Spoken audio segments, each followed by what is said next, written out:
I'm Jasmine with WTI, and this is my new patio ceiling fan that I'm so excited about. It is so beautiful.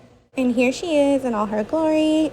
So beautiful. I love the wood grain look on the blades and the shape. It's just so sleek and contemporary. I love the design, and installation was not too bad. We got started on the ground by getting the cables prepped. We installed the fan blades and everything, and we installed the mount on the ceiling first, and we were able to hang it while we finished up the electrical.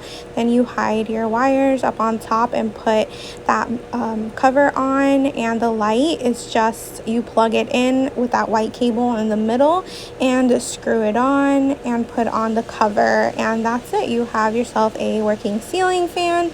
The remote control has several options. You can actually dim the light, which is so nice, and you can actually also change the direction in which the blades rotate, and you can also change the speed at which it moves, which is really nice. So you have plenty of options, and you can attach the remote control to the wall for easy access. So if you're in the market for the perfect ceiling fan, either for inside or outside your house, I highly recommend this one from YOUKAIN. Not only is it beautiful, but it has a great design, very well made, and I love all the different functions that the remote control has. But that's just my point of view.